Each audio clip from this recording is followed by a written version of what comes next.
Welcome to the Peel District School Board Incident Reporting Worker Education Program. This learning module will guide you through the board's incident reporting landing page for employees and will review the different types of incidents, as listed above, that can occur in the workplace. It details by incident type what actions to take to report and document those incidents. All incidents reports submitted to the board will be handled as per the specific legislative requirements. An incident, in the context of safety, is an occurrence, condition, or situation arising in the course of work that results in or could have resulted in an injury, illness, or fatality. The Peel District School Board has created this incident reporting landing page to ensure employees receive the care and response required when an incident occurs.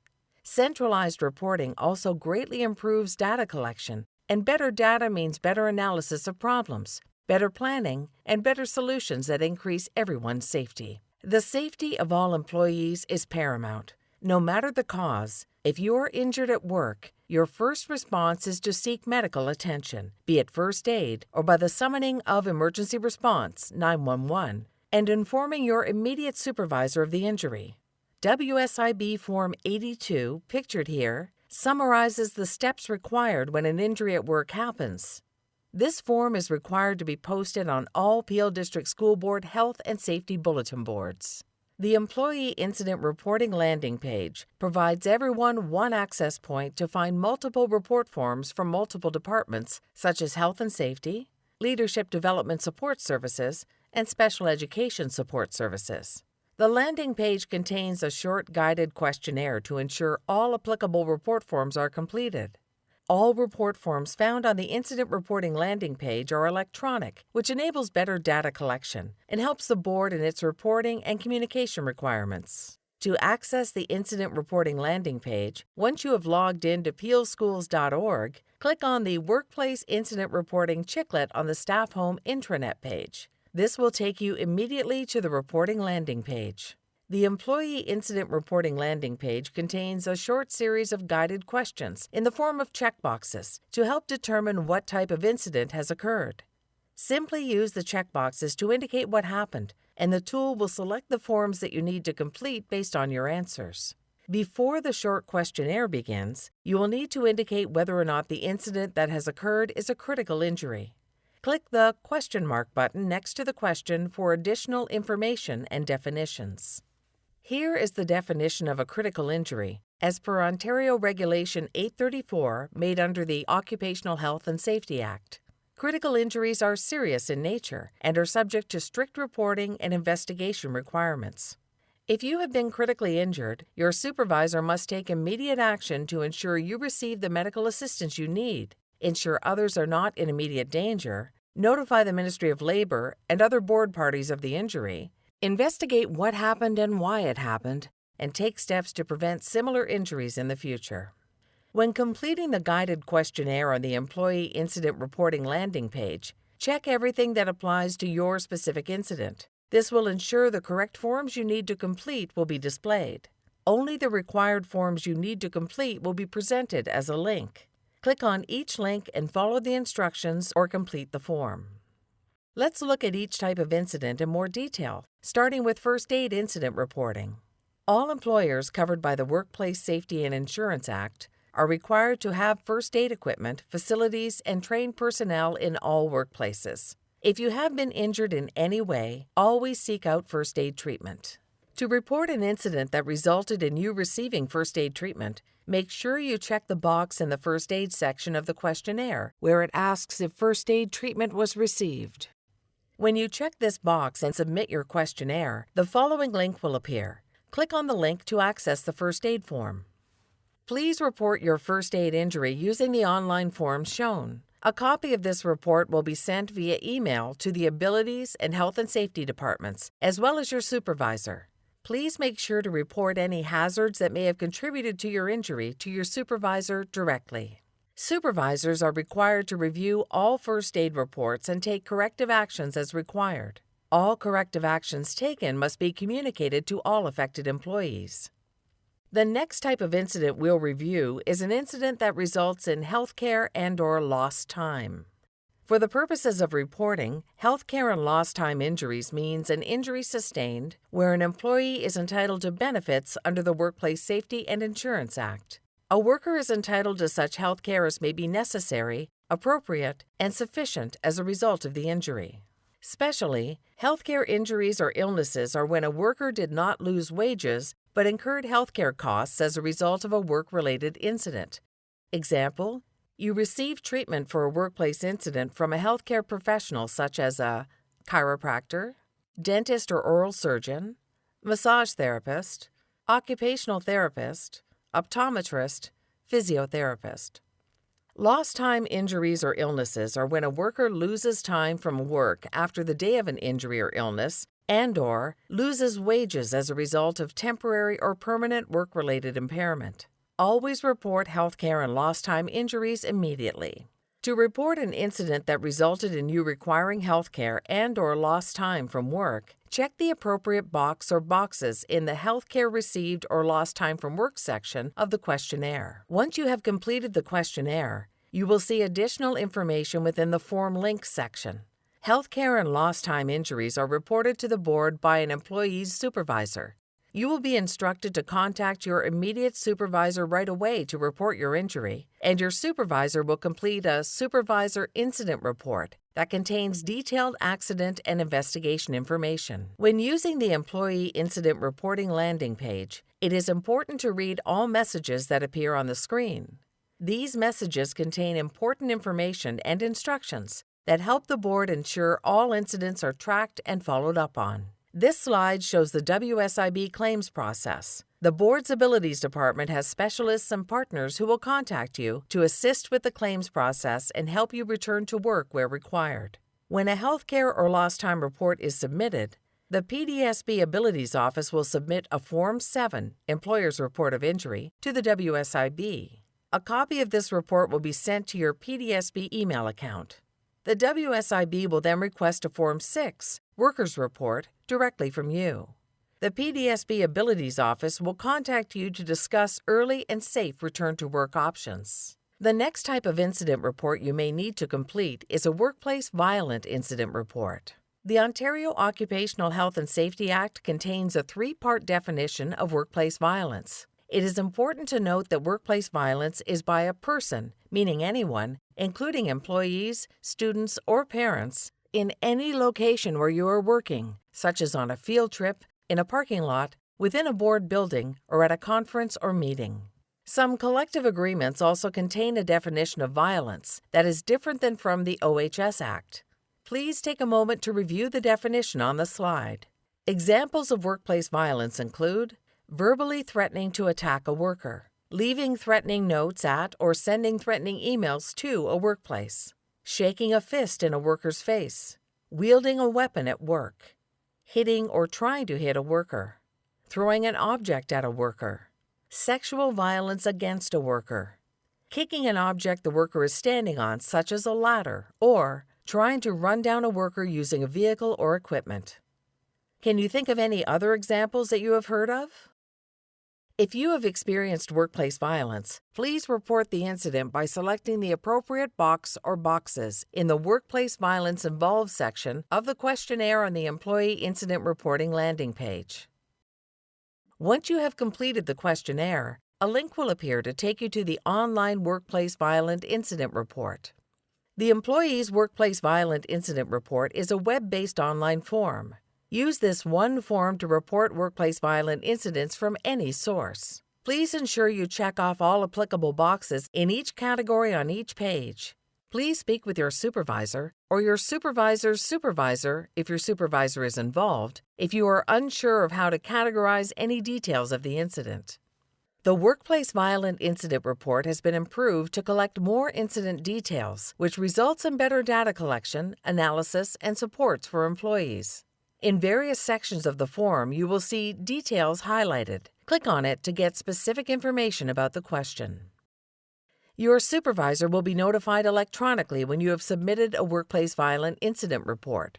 Your supervisor is required to review the report and complete a corresponding investigation report. You will receive an email notification once the supervisor has submitted their investigation report. Let's now review Safe Schools Incident Reporting. PPM 145, Progressive Discipline and Promoting Positive Student Behavior, requires a whole school approach. Everyone, staff, students, parents, and community members, has a role to play in promoting and ensuring that schools are safe, inclusive, and accepting. A safe, inclusive, and accepting learning environment is essential for student and staff achievement and well-being. Everyone has a right to work and learn in a safe environment free from harassment, discrimination, and hate. In our collective duty to care, we actively promote positive student behavior and build a positive climate for learning and working. Behavior that is not addressed becomes accepted behavior. Addressing behavior with a restorative mindset, where we work with students to repair incidents of hurt and harm and take responsibility for behavior, helps build success, confidence, and hope in the whole school community. When inappropriate behavior occurs, progressive discipline is applied to shift the focus from one that is solely punitive to one that is both corrective and supportive. 1. To promote positive student behavior, progressive discipline may be thought of as progressive supports, where learning consequences are applied, so students may learn from a mistake and not repeat the behavior in the future. All staff who work directly with students must respond to incidents that can have a negative impact on the school climate. This includes principals and vice principals, teachers, educational assistants, early childhood educators, and other school staff employed by the board, such as those involved in social work, child and youth work, psychology, and other related disciplines. In the course of a day, there are many teachable moments when issues may arise. Prompt intervention with a few moments of coaching and support can help all children and youth develop healthy relationships and prevent small issues from turning into larger ones. When responding to an incident that involves a student with special education needs, staff are expected to respond in a way that takes into account information in the student's individual education plan. 2. Staff must respond to all incidents, unless doing so would cause immediate physical harm to themselves, a student, or any other person. Immediate risk to an individual includes the board employee, the pupils involved, other pupils, other staff, and members of the community who might be impacted as a result of the behavior being exhibited, or because the board employee who works with pupils cannot leave unattended another pupil in order to respond. In these cases, staff are expected to report the incident verbally to the principal as soon as it is safe to do so. Responses shall be made 1. In a timely, supportive, and sensitive manner, in an effort to stop and correct the behavior, in a manner that is developmentally appropriate and takes into consideration any special and/or disability-related needs of the student, including information in the IEP. 2. Responses may include one or more of 3. Asking the person to stop the hurtful behavior, identifying the behavior as inappropriate and disrespectful, and naming the behavior. Where applicable, identifying the application of the Human Rights Code. Explaining why the behavior is inappropriate, hurtful, and/or disrespectful. Helping the individual understand the impact of the behavior on others and the school climate. Asking for a change in future behavior. Modeling appropriate communication and a restorative mindset. A response by the staff member shall not prevent or preclude the principal or vice principal from imposing appropriate progressive discipline up to and including a recommendation for expulsion from all schools.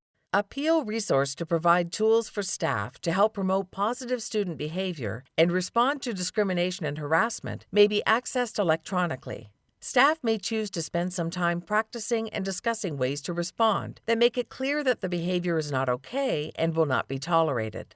When responding, use a restorative mindset where we disapprove of the behavior, not the student, so the student may learn from their mistake and feel success, confidence, and hope going forward in the school community.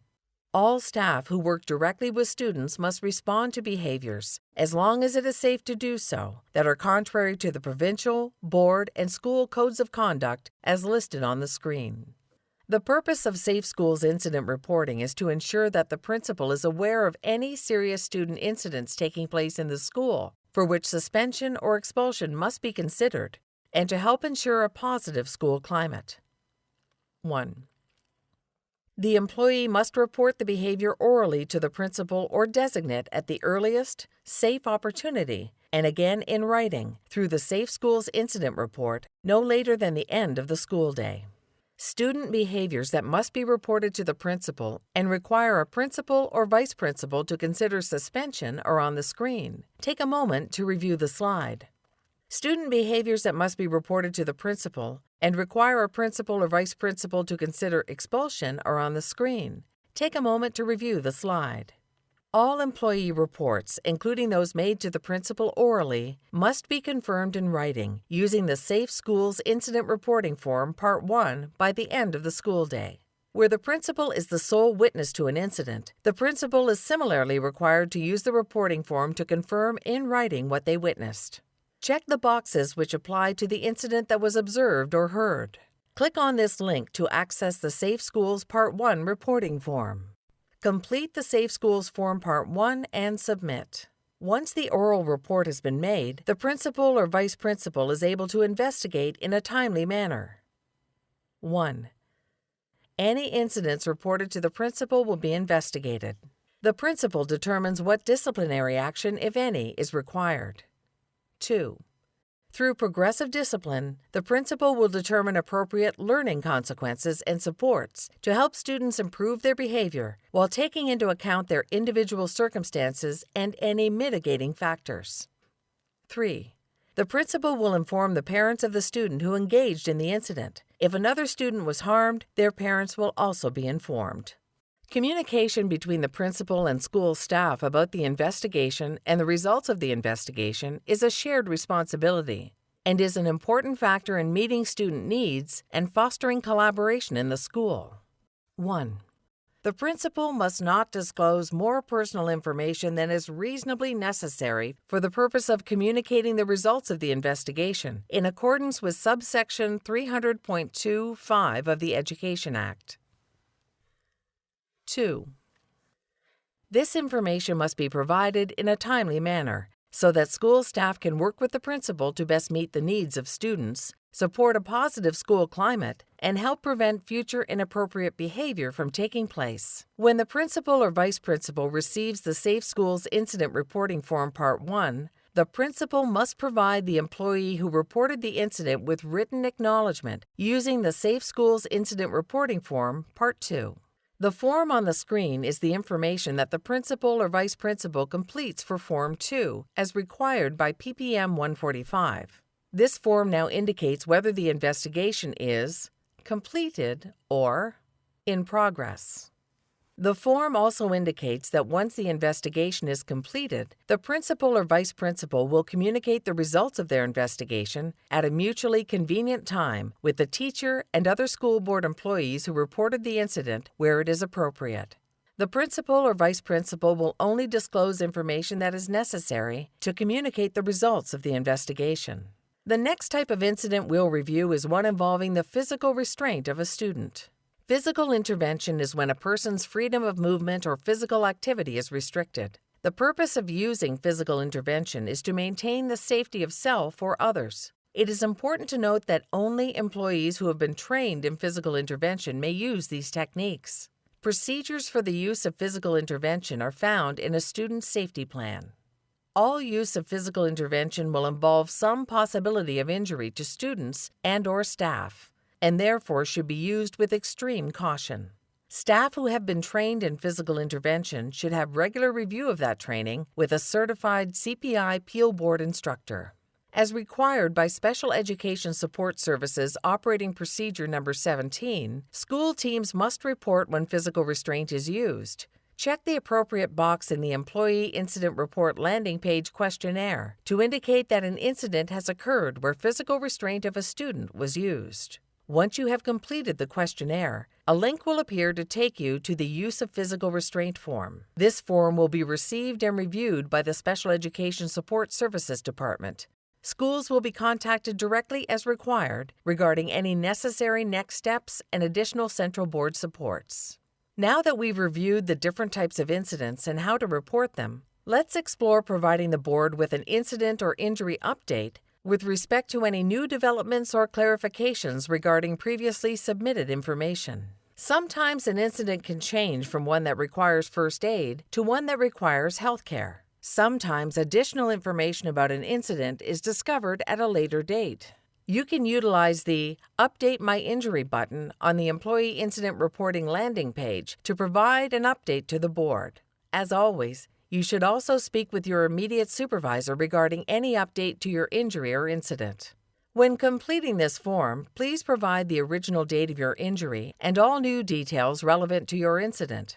This form will be received and reviewed by the Health and Safety and Abilities departments, and you will be contacted as required for any further actions. Do not use this form for reporting a new incident. For your information, when there are incidents or injuries that occur to non-workers, such as students, parents, or volunteers, reporting is done by the location supervisor or designate to the board's insurer. The link to report these incidents can be found on the Supervisor Incident Reporting landing page and for office managers and assistants on the Employee Incident Reporting landing page. Thank you for completing the Incident Reporting eModule.